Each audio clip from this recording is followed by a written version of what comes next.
मैं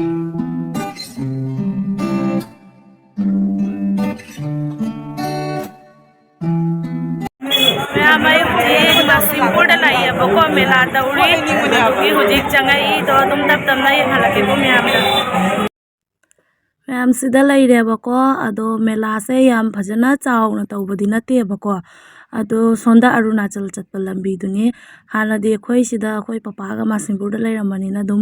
खंगेबको हानासु लाआमे अदो हंदक युम पालगदी अहानबनेबको अइना सुमाइना मेला लाइसे दो मेलासे संक्रांति नुमित्तगी हौयेबको अदो हानादि संक्रांति नुमित्तगी मेलासे तौबसे 5 दिन गुम्बा तौयेबको अदो हंदकती 3 दिन गता तौनी हाय अदो ngasi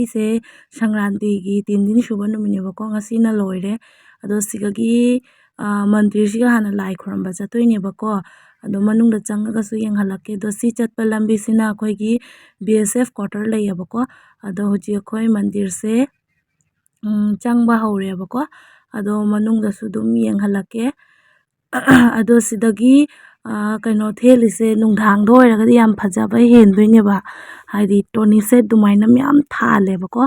असिगी ममांगसे करिनो डेकोरेशन अमदि ओइरमदोइनिदो अयुं नुंगिना मोय लाइट से ऑफ लैबनिना खंग्रेबा असिगी ममांगसे हुजि करी ओइना डेकोरेट तोइबदुदि खंग्रे अदो हुजि अखोइ चंगी चलिसे अइगा अखोइ इनेम्बोका चेबोइनिगा सिसे अखोइगी सागैगी मौनेबको सिसु ममांगदा चलिसे दो सुमाइना अखोइ हुजि सिरी काबा हौरे दो सिसिगा डेकोरेशन याम फजना तौयेबको मोय टोनी सेटना अदो नुंगधांग ओइदि फजाबा हेंदोइने अदो हुजि काबा हौरे मनुंग यौरगा लाइदुम येंगहलागेको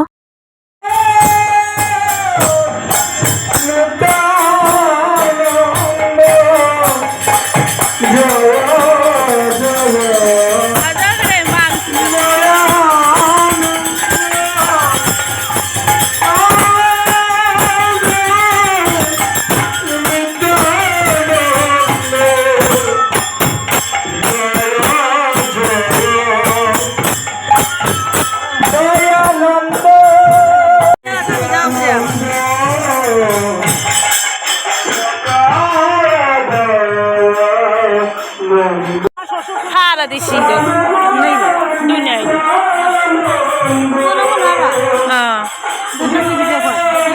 근데 하라디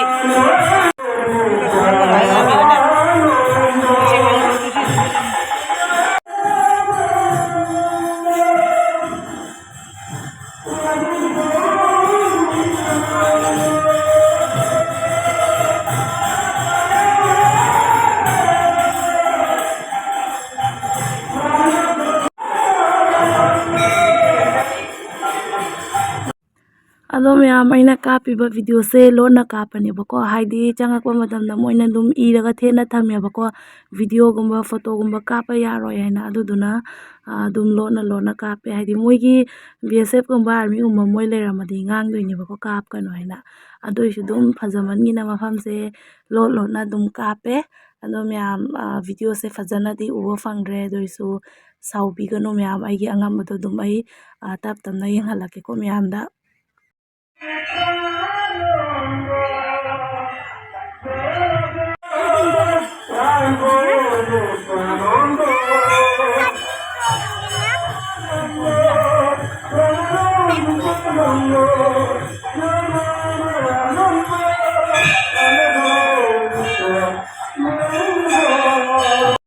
अदो मैम हुजिक लाई खुरंबा लोइना हुजिक प्रसाद चाबमदा चटलेबको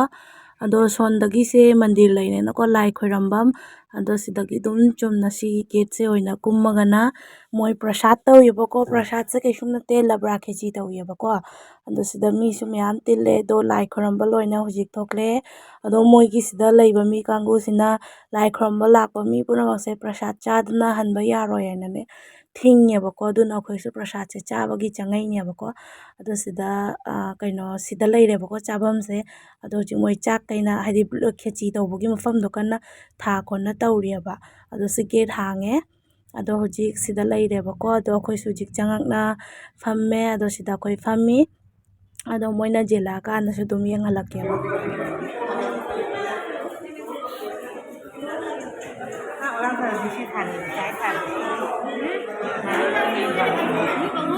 ꯍꯥꯟꯅ ꯁꯤ ꯖꯨꯁꯦ ꯂꯩꯔꯝꯗꯦ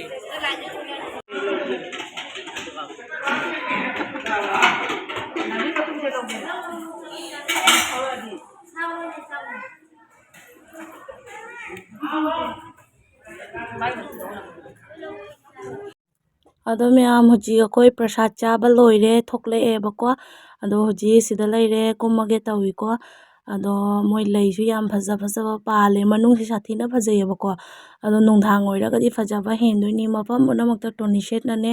ꯌꯥꯝ ꯐꯖꯅ ꯗꯦꯀꯣꯔꯦꯁꯟ ꯇꯧꯋꯦꯕꯀꯣ ꯑꯗꯣ ꯅꯨꯡꯗꯥꯡꯗ ꯑꯣꯏꯔꯗꯤ ꯂꯥꯏꯠꯁꯤꯡꯗꯣ ꯎꯕꯗ ꯌꯥꯝ ꯐꯖꯗꯣꯏꯅꯦꯕ ꯑꯗꯣ ꯑꯌꯨꯛ ꯅꯨꯡꯊꯤꯟꯅ ꯐꯖꯕ ꯋꯥꯠꯂꯦ ꯑꯗꯨꯏꯁꯨ ꯍꯧꯖꯤꯛ ꯑꯩꯈꯣꯏ ꯄ꯭ꯔꯁꯥꯗ ꯆꯥꯅ ꯂꯥꯏ ꯈꯨꯔꯝꯕ ꯂꯣꯏꯅ ꯍꯧꯖꯤꯛ ꯀꯨꯝꯃꯛꯑꯦ ꯑꯗꯣ ꯍꯧꯖꯤꯛ ꯃꯦꯂꯥꯗ ꯑꯃꯨꯛ ꯆꯪꯉꯅꯦꯕꯀꯣ ꯑꯗꯣ ꯃꯌꯥꯝ ꯃꯦꯂꯥ ꯃꯐꯝꯗꯣ ꯌꯧꯔꯀꯥꯟꯗ ꯑꯃꯨꯛ ꯌꯦꯡꯍꯜꯂꯛꯑꯒꯦꯀꯣ ꯃꯌꯥꯝ ꯑꯗꯨꯝ ꯂꯣꯏꯕꯧ ꯌꯦꯡꯃꯤꯟꯅꯁꯤ बीटरूट मान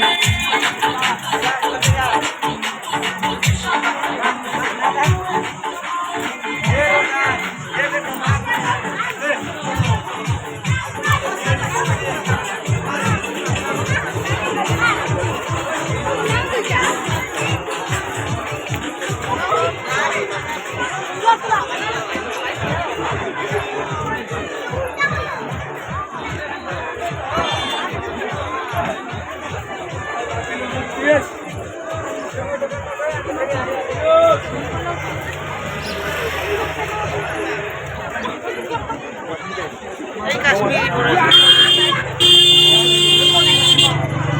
चंगा कोई दिवो काश्मीरी बोले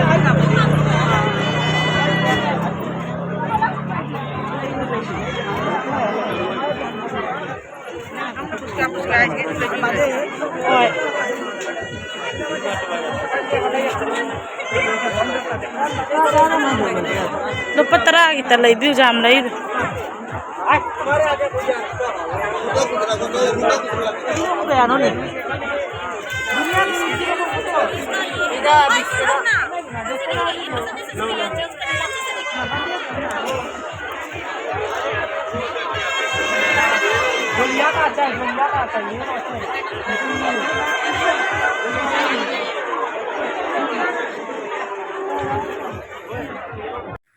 ꯑꯗꯣ ꯃꯌꯥꯝ ꯑꯩꯈꯣꯏ ꯍꯧꯖꯤꯛ ꯁꯤꯗ ꯄꯨꯁꯀꯥ ꯂꯩꯒꯦꯅ ꯇꯧꯏꯌꯦꯕꯀꯣ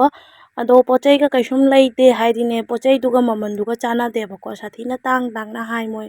ꯃꯦꯂꯥꯅꯤ ꯍꯥꯏꯅ ꯇꯧꯏ ꯃꯥꯜꯂꯦꯀꯣ ꯑꯗꯨꯗꯨꯅ ꯄꯣꯠꯆꯩꯗꯤ ꯀꯩꯁꯨꯝ ꯂꯩꯇ꯭ꯔꯦ ꯑꯗꯣ ꯁꯤꯗꯩ ꯄꯨꯁꯀꯥ ꯄꯦꯛꯀꯤꯡ ꯇꯧꯔꯦ ꯑꯗꯣ ꯁꯤꯗ ꯆꯨꯝꯅ ꯆꯪꯈꯤꯕ ꯂꯝꯕꯤꯁꯦ ꯃꯌꯥꯝ BSF ꯀ꯭ꯋꯥꯇꯔ ꯂꯩꯌꯦꯕꯀꯣ ꯃꯅꯨꯡꯗ ꯒꯦꯠ ꯀꯩꯀꯥ ꯄꯥꯟꯅ ꯍꯥꯟꯅ ꯑꯩꯈꯣꯏ ꯂꯩꯔꯝꯃꯦꯕ ꯁꯤꯗ ꯑꯗꯨꯅꯤ ꯃꯌꯥꯝ ꯑꯗꯣ ꯁꯤꯗ ꯑꯩꯈꯣꯏ ꯀꯥꯇꯥ ꯅꯤꯝꯀꯤ ꯑꯗꯩꯗꯤ ꯀꯨꯔꯃꯥ ꯂꯩꯔꯦꯕꯀꯣ ꯑꯗꯣ ꯁꯤꯗꯒꯤ ꯑꯗꯨꯝ ꯂꯩꯔꯦ ꯑꯇꯩꯗꯤ ꯑꯍꯦꯟꯕ ꯍꯥꯏꯗꯤ ꯀꯣꯟꯇꯦꯛ ꯀꯔꯤ ꯀꯔꯥ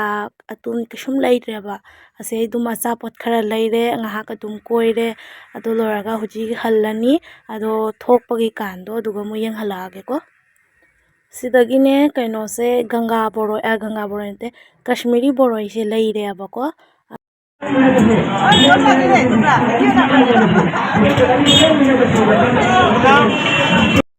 ꯑꯗꯣ ꯃꯌꯥꯝꯁꯤꯒ ꯂꯣꯇꯔꯤ ꯇꯤꯀꯦꯠ ꯂꯩꯌꯦꯕꯀꯣ ꯄꯔ ꯇꯤꯀꯦꯠ 20 ꯔꯨꯄꯤꯁ ꯇꯧꯅ ꯑꯗꯣ ꯑꯩ ꯏꯅꯦꯝꯕꯣꯛꯅꯦ ꯑꯩꯅꯦ ꯑꯗꯩ ꯏꯆꯦ ꯕꯣꯏꯅꯤꯅꯦ ꯑꯗꯩ ꯑꯩꯈꯣꯏ ꯁꯥꯒꯣꯏꯒꯤ ꯃꯧ ꯑꯃ ꯆꯠꯂꯦ ꯍꯥꯏꯕꯗꯣ ꯃꯥꯁꯨ ꯂꯩꯌꯦꯕꯀꯣ ꯑꯗꯨꯒ ꯇꯤꯀꯦꯠꯁꯦ ꯀꯛꯑꯦ 20 ꯇꯧꯅ ꯑꯗꯨꯒ ꯑꯃꯠꯇꯁꯨ ꯐꯥꯎꯗ꯭ꯔꯦ ꯑꯗꯣ ꯐꯥꯎꯗ꯭ꯔꯕꯅꯤꯅ ꯑꯩꯈꯣꯏ ꯍꯧꯖꯤꯛ ꯌꯨꯝ ꯍꯟꯅꯕ ꯇꯧꯔꯅꯤꯕ ꯑꯗꯣ ꯍꯧꯖꯤꯛ ꯒꯥꯔꯤ ꯀꯥꯔꯦꯕꯀꯣ ꯑꯗꯣ ꯍꯧꯖꯤꯛ ꯆꯠꯂꯅꯤ ꯂꯩꯍꯧꯔꯦ ꯃꯦꯂꯥ